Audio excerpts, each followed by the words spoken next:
Episode 1, Swipe Right on Fate. Anne didn't believe in dating apps. Not really. But it was 3 weeks into lockdown, and the silence in her apartment was starting to feel louder than the city had ever been. Even the sirens had faded, replaced by an eerie stillness, as if the whole world had taken one long collective breath and forgotten how to exhale. She sat cross-legged on her couch in an oversized sweatshirt, staring at the blinking cursor on her phone. The dating app icon glowed up at her like a dare. "Please don't do it, Anne. You'll regret it." She tapped it anyway. Boredom, loneliness, curiosity. She wasn't sure which one won out, probably all three.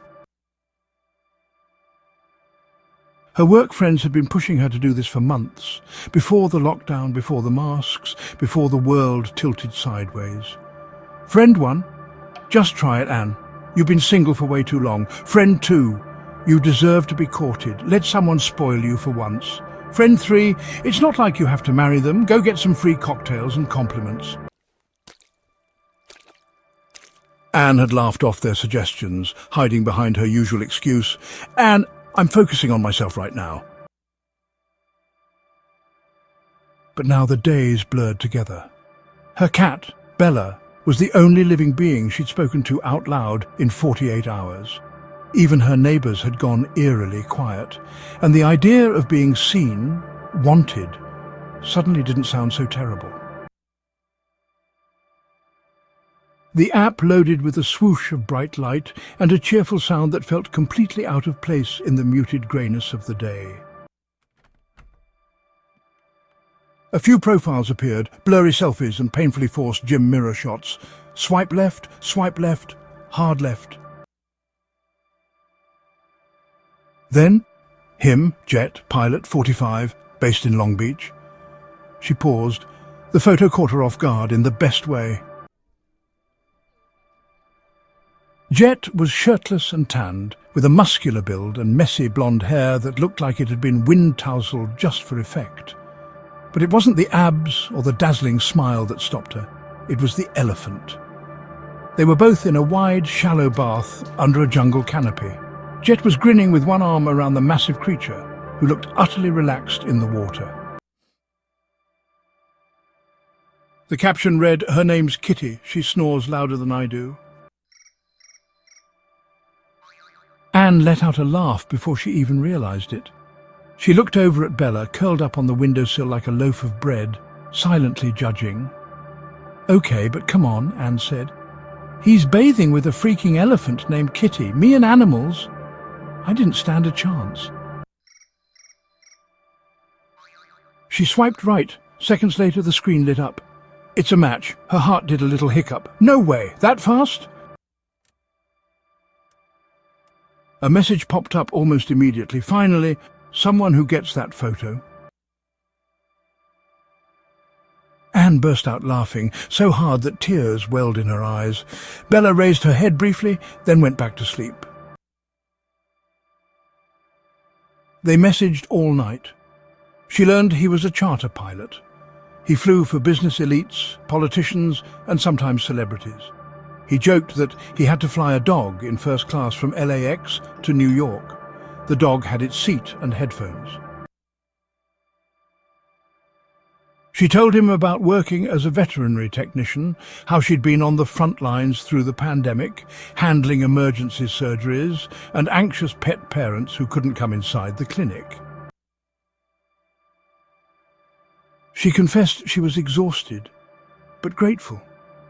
Helping animals made her feel useful in a world that suddenly felt upside down. "We're all floating right now, but some people forget the sky has rules too." By midnight, they were trading Spotify links and childhood stories. They talked about the weirdness of the world and what they missed most: hugging friends, movie theatres, random laughter in public places. He told her she had a therapist's soul and a comedian's timing. She laughed again, cheeks sore from smiling. Before signing off, he sent one last message. I've got a meeting tomorrow. Boring stuff. But I'll call you after, okay? You better. Kitty and I expect regular updates. She already misses you. That night, Anne slept better than she had in weeks. The next morning, she woke up to a voice note. Jet, VO.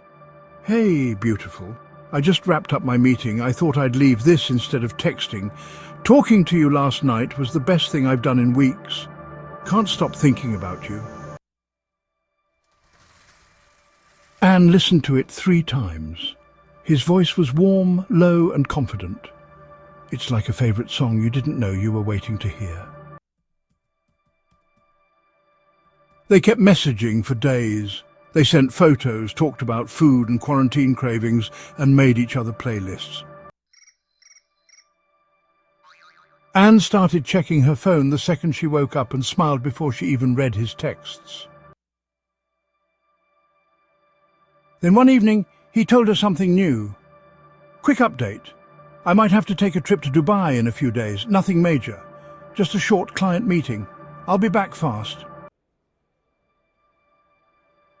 You'll be careful, she replied. Always. But I'd rather be there with you.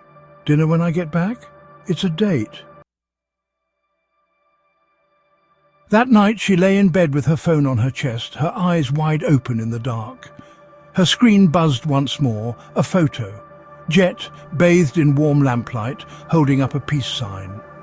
He looked tired, but happy. It should have made her feel better. But something in the photo's background caught her eye. Just a blur, a shimmer like a flicker of light in the air. Her breath hitched. She zoomed in. Was that a reflection? A figure in the window?